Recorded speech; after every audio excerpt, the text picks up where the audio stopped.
Hello everyone, সবাইকে আমার নতুন একটি ব্লগে অনেক অনেক স্বাগতম জানাই। আশা করছি সবাই খুব ভালো আছেন, সুস্থ আছেন। আমরাও কিন্তু খুব ভালো আছি। এই ঠান্ডার মধ্যেও কিন্তু আমরা ভালো আছি মোটামুটি এখনও। তো বলা যায় না কখন শরীর খারাপ হয়ে যায়, এইখানে যা ঠান্ডা। তো যাই হোক, আজকে নতুন একটি ফ্রেশ ব্লগ তোমাদের সঙ্গে শেয়ার করতে চলেছি। আশা করছি সবার খুব ভালো লাগবে। আর থাম্বনেল দেখে তোমরা বুঝেই গেছো যে আজকে আমরা কি ভিডিও শেয়ার করতে চলেছি। তো কোথায় যাচ্ছি, কি করছি জানতে হলে কিন্তু পুরো ভিডিওটা কন্টিনিউ দেখতে হবে। প্লিজ ভিডিওটি কন্টিনিউ করো, দেখো। আর আমার চ্যানেলটি যেহেতু একদম নতুন, তাই জন্য প্লিজ বলছি আমার চ্যানেলটিকে সাবস্ক্রাইব করে পাশে থাকবেন আর পাশে থাকা বেল আইকনটিকে অন করে দেবেন। তো আজকের ভিডিওটি আশা করছি সবার খুব ভালো লাগবে। তো আমি এই যে আজকে হলো রবিবার, সকাল সকাল এসে গেছি রান্নাঘরে। আজকে রবিবার ছুটির দিন, যেদিন ভাবি যে ছুটির দিন একটু বেলা করে উঠবো, কিন্তু ওই দিনই দেখি জলদি জলদি ঘুম ভেঙে যায় আর ওই দিনই তাড়াতাড়ি উঠে পড়ি। যাই হোক, আজকে রবিবার আর ছুটির দিন হলেও আজকে কিন্তু সমস্ত কাজগুলো করে রাখতে হয়। যেমন বাজার যাওয়া থেকে শুরু করে সমস্ত যা কিছু দরকার থাকে আজকেই নিয়ে এনে রাখতে হয়, না হলে পুরো সপ্তাহে আর সম্ভব হয়ে ওঠে না। তো চলো, আর আজকে যেহেতু রবিবার তাই জন্য আমি ভাবলাম যে ব্রেকফাস্ট কিছু তাহলে অন্য কিছুই বানাই। তো তাই জন্য আমি ঘরে পালং শাক ছিল, তাই জন্য আমি ওইটাকে প্রথমে ভালো করে কেটে ভালো করে ধুয়ে নিয়েছি। আর ওই কাটতে কাটতে আমার হাজব্যান্ড এসে একটা জিনিস খুঁজছিল, ওই ইউজ অ্যান্ড থ্রো পেন হয় না, ওই পেনগুলোর মতন একটা ওই প্লাস্টিকে চেটানোর জন্য কিছু একটা ওই পেন টাইপের প্লাস্টিক ওই আছে, ওইটাকে গলিয়ে প্লাস্টিকের উপর দিয়ে দিলে প্লাস্টিকে যদি ফুটো থাকে বা ফাটা থাকে তো ওইটা জুড়ে যায়। তো ওইটা এনে রেখেছিল ঘরের কোথায়, এখন খুঁজে পাচ্ছে না, তাই জন্য আমাকে জিজ্ঞেস করতে এসেছিল। তো আমি বললাম জানি না, আমি সত্যিই জানি না, আমি দেখেছি হয়তো বা কোথায় রেখেছি আমার মনে নেই। তো তাই জন্য ও চলে গেল। আর এদিকে আমি দেখতেই পেলে পালং শাকটাকে কেটে প্রথমে একটা মিক্সিং বলে নিয়েছিলাম, তারপরে ওর মধ্যে একটুখানি আদা টুকরো আর দুটো কাঁচা লঙ্কা দিয়ে ওইটাকে ভালো করে একটা পেস্ট বানিয়ে নিয়েছি। এবার পেস্ট বানিয়ে এবার ওইটাকে একটা বড় বাটির মধ্যে ঢেলে দিলাম। ঢেলে এবার পরিমাণ মতো আটা দিলাম। আমরা দুজনের জন্য বানাচ্ছি তাই জন্য অতটাই দিলাম, তো যে যেমন বানাবে সে তেমনই দেবে। এবার আমরা দুজনের জন্য বানাচ্ছি, এবার ওর মধ্যে আটাটাও দিয়ে দিয়েছি আর লবণ দিলাম আর তেল দিয়ে দিয়েছি। এবার ওইটাকে ভালো করে একটু মেখে নেব, ভালো করে মেখে একটা ডো তৈরি করে নিচ্ছি।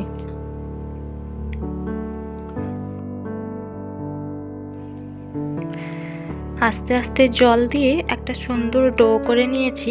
দেখুন দেখতে কত সুন্দর হয়েছে, একদম পুরো সবুজ।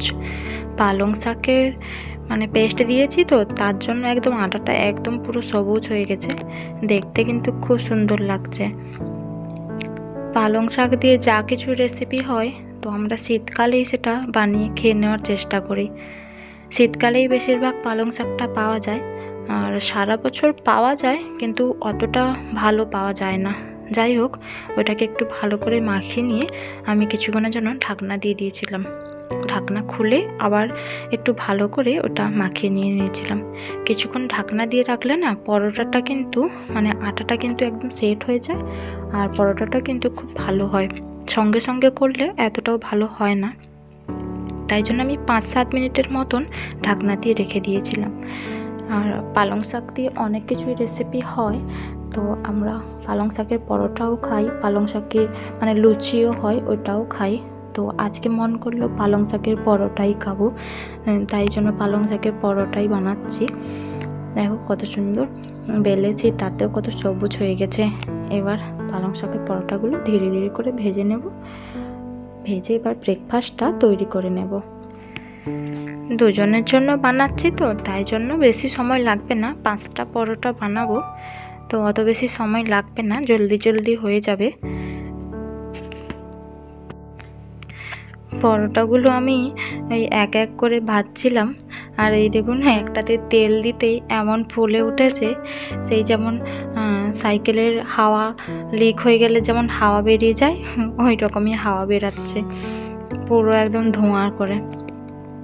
যাই হোক, পরোটা আমার এখন ভাজা হয়ে গেল, আর পরোটা ভাজতে ভাজতে আমি ওদিকে কফির জন্য দুধও বসিয়ে দিয়েছিলাম। আর এদিকে আমি মানে কফি মানে প্রথমে কাপে দিয়ে একটুখানি দুধ দিয়ে ওইটাকে গুলে নিয়েছিলাম, ওইটা দিয়ে এখন কফিটাকে ছেঁকে নিচ্ছি। আর মানে আগেই বলেছি আমি সরাসরি দুধটাকে আমি দিই না, একটু ছাঁকনি দিয়ে ছেঁকে দিলে তাহলে দুধের যে স্বরগুলো থাকে তাহলে কফি খাওয়ার সময় মুখে লাগে না। আর যদি স্বর মুখে লাগে খাওয়ার সময় তাহলে তো একদম ভালো লাগে না আমাকে। যাই হোক, তাই জন্য আমি ছেঁকেই করে দিই সবসময় কফি বানানোর সময়। এদিকে পালং শাকের সঙ্গে পরোটার সঙ্গে সস নিয়ে নিয়েছি আর কফি, আর কিছু বানাইনি। আর কিছু বানালে তো ভালো হতো, কিন্তু তো আমরা এখন সস দিয়েই খেয়ে নেব, খেয়ে নিই আমরা। আর ওই যে ঘরে এসে করে আমার হাজব্যান্ডকে খেতে দিয়েছি, আর ওকে জিজ্ঞেস করছি কেমন হয়েছে, ও খালি মাথায় নাড়ছে ভালো হয়েছে ভালো হয়েছে, ওর খাওয়াই কাজ আর কি। ব্রেকফাস্ট করে এখন আমরা রেডি হয়েছি ক্যান্টিন যাব বলে। এই যে ষাঁড়গুলো দেখতে পেলে এরা কিন্তু এইখানেই থাকে, বেশিরভাগই সময় দেখতে পাবেন এইখানে এরা ঘোরাঘুরি করছে বা এরকম শুয়ে আছে। এরা কিন্তু অতটাও মারে না, এমনি শুয়ে থাকে, কাছে গেলেও কিছু বলে না, সবাই এদেরকে খাবার দেয়। আর এইখানে দেখতে পাচ্ছ আমার নামে একটা কিন্তু দোকান আছে, মানে অনেক কিছু পাওয়া যায়, মানে মানে ঘর সাজানোর জিনিসপত্র থেকে জুতো সব কিছুই পাওয়া যায় এইখানে। এখন কিন্তু ক্যান্টিনের ভেতর চলে এসেছি, আর তোমাদেরকে দেখাবো মানে ফৌজিদের ক্যান্টিনে কি কি জিনিস পাওয়া যায় আর কি না পাওয়া যায়, কত রকমের জিনিস পাওয়া যায়। তো পুরো দেখতে থাকো কি কি দেখাচ্ছি, কি কি পাওয়া যায়। আর একটা কথা বলে রাখি, হ্যাঁ মানে অনেকের মনে ধারণা আছে জানো তো, যে মানে ফৌজিদের ক্যান্টিনে যেই সব জিনিসপত্র পাওয়া যায় ওগুলো নাকি বিনে পয়সায় পাওয়া যায়, মানে ফ্রিতে দেয় সব কিছু।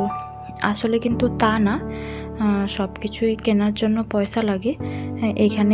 ওইখানে বাইরে বিল কাটার জন্য বসে থাকে, মানে তুমি যেমন এইখান থেকে মানে সব জিনিস তো রাখা আছে, এবার তোমার যেটা যেটা দরকার তুমি ওইটা ঝুড়িতে তুললে আর ওইখানে গিয়ে দিলে তোমাকে এবার বিল কেটে দেবে। এমনটা যে নয় যে ফ্রিতে দেয় জিনিস, এই ভুল ধারণাটা মানে মানুষের মধ্যে আছে আর কি, অনেকের মধ্যেই আছে যে ক্যান্টিনে যা কিছু জিনিস পাওয়া যায় সব কিছু নাকি ফ্রিতেই পাওয়া যায়। তা কিন্তু একদম নয়, সব কিছুই এখানে পয়সা দিয়ে কিনতে হয়। যা কিছু দেখতে পাচ্ছ সব কিছুই পয়সা দিয়ে কিনতে হয় এখানে। কী বলো তো, ক্যান্টিনটা তো শুধুমাত্র ফৌজিদের জন্যই, মানে হয়তো সিভিলদের জন্য নয়, মানে সাধারণ মানুষের জন্য নয়, তাই জন্য ফৌজিদের হয়তো কিছু % ছাড় দিয়ে থাকে, কিন্তু পুরোটা ফ্রিতে দেয় এইটা নয়। তো এইখানে কিন্তু অনেক রকমের চিপসের প্যাকেট আগে দেখালাম, আর এটা হচ্ছে একটা নাট ক্রেকার, ওই বাদামের উপর কোটিং দেওয়া থাকে একটা, বেশ ভালো লাগে খেতে। আর একটা কলার চিপসও দেখালাম তোমাদের প্যাকেট। এখানে অনেক রকমের শ্যাম্পু আছে, মানে অনেক রকমের শ্যাম্পু, তারপরে ক্রিম, সাবান, এই দিকেও অনেক রকমের চিপসের প্যাকেট আছে, নমকিন প্যাকেট আছে, চানাচুর প্যাকেট আছে, অনেক কিছু আছে। তো সব কিছু আর একসঙ্গে নেওয়া সম্ভব নয়, যেটা যেটা দরকার হচ্ছে আমি ওইটা তুলে ঝুড়িতে রাখতে আছি। আর এদিকে পুরো সাবান, তেল, এইটা সেই ট্রেসিমি শ্যাম্পুটা আমি হাতে নিয়ে দেখছিলাম, তো বড়ই অনেক, কত গ্রামের ছিল, 750 নাহলে 1 লিটার, যাই হোক। তো দেখে আবার রেখে দিলাম। আর এদিকে তো পুরো সাবান ভরা আছে, এই যে আছে তো সাবান, এখন জিনিসপত্রগুলো এসছে তাই জন্য আছে। কিছুদিন মানে এক সপ্তাহ পরে দেখবে পুরো ক্যান্টিন খালি হয়ে গেছে একদম, মানে পুরো একদম খালি করে দেবে। এদিকে পুরো জনসনের সাবান, লাইফবয় সাবান, লাক্স, ফিয়ামা, সন্তুর, অনেক কিছু আছে, ডাব সাবান আছে ওদিকে। তারপরে এইটা একটা এটা হচ্ছে ডেটলের সাবান, এটা ফিয়ামার, অনেক রকম অনেক ভ্যারাইটির সাবান আছে। তো আমি ডাব নিলাম, আর নিলাম গোদরেজ নাম্বার 1 নিলাম, আর কি নিলাম, আর লাক্স নিলাম। তো ওই আর কি যেটা যেটা দরকার হচ্ছে ওইটা উঠাচ্ছি আমি আর কি। এদিকে বাচ্চাদের ওই যে শ্যাম্পু আছে, ক্রিম আছে। এদিকে চলে এসেছি এখন বডি স্প্রে থেকে। বডি স্প্রে আছে উপরে, আর নিচে অনেক রকমের ক্রিম আছে। আর এদিকে মেয়েদের বডি স্প্রে আছে, এদিকে ওই যে শেভিং ক্রিম আছে। এখন চলে এসেছি অন্য একটা রুমে, যেখানে এই যে মধু, ওই যে খাওয়ারের জিনিস বেশিরভাগটাই। এইটা সেই চোকো পাই, বিস্কিট, অনেক রকমের বিস্কিট আছে। তারপরে ওই যে উপরে দেখতে পাচ্ছ ওইটা কিন্তু লাড্ডুর ডাব্বা। বিস্কিট তো অনেক রকমের আছে, একসঙ্গে এত বলতেও পারছি না আমি। চোকো পাই আছে, আর ওইদিকে ঘর মোছার ওই লাইজল হয় না, ছোট থেকে বড় অনেক রকমের আছে। হারপিক আছে, অনেক রকমের আছে। আর এদিকে মানে শীতকাল এসেছে তো কত স্যুপের প্যাকেট এনেছে, পুরো চিকেন স্যুপ, ভেজ স্যুপ, অনেক রকমের স্যুপ এনেছে। আর এই চিকেন স্যুপটা খেয়েছি, এটা কিন্তু বিশাল টেস্ট লাগে আমাকে। নিচেও অনেক রকমের হরলিক্স রাখা আছে, জুনিয়র হরলিক্স রাখা আছে, বড়দেরও হরলিক্স রাখা আছে। এই যে অনেক জিনিস আছে, মানে এখন জিনিস এসেছে তো তাই জন্য পুরো ক্যান্টিনটা একদম ভরা ভরা, পুরো ভরা।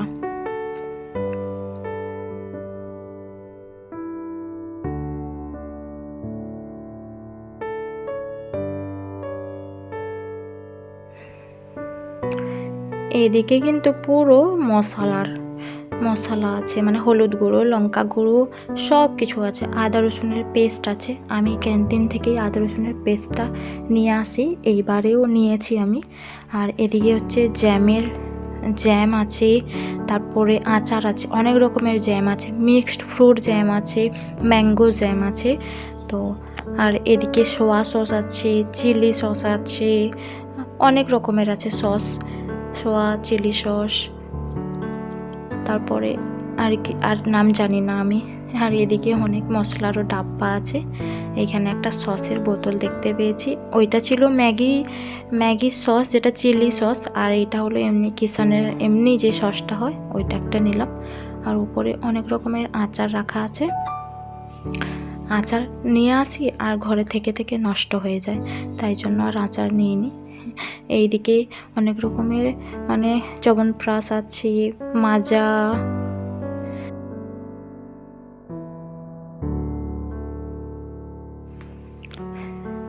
এইদিকে আমি অনেক রকমের ম্যাগি প্যাকেট দেখতে পাচ্ছি, আর অনেক রকমের নুডলসও এসেছে। আর কয়েকটা আমি ম্যাগি প্যাকেট নিয়ে নিলাম। আর ওদিকে অনেক বড় লম্বা লাইন হয়ে গেছে, মানে বিল কেটে বাড়ি যেতে যেতে অনেক দেরি হয়ে যাবে। যাই হোক, বিল কেটে এখন বাড়ি যাব। তো আজকের মতন ব্লগটা এইখানেই শেষ করছি। পুরো ক্যান্টিনটা তোমাদেরকে দেখাতে পারলাম না, আবার কোনো দিন এলে তোমাদেরকে পুরো ক্যান্টিনটা দেখাবো। আরও অনেক জিনিস আছে, পরে দেখাবো। দেখা হচ্ছে পরের ব্লগে। সবাই ভালো থাকবেন, সুস্থ থাকবেন। আজকের মতো ব্লগটা এইখানেই শেষ করছি। প্লিজ আমার চ্যানেলটিকে সাবস্ক্রাইব করে পাশে থাকবেন, আর পাশে থাকা বেল আইকনটিকে অন করে দেবেন।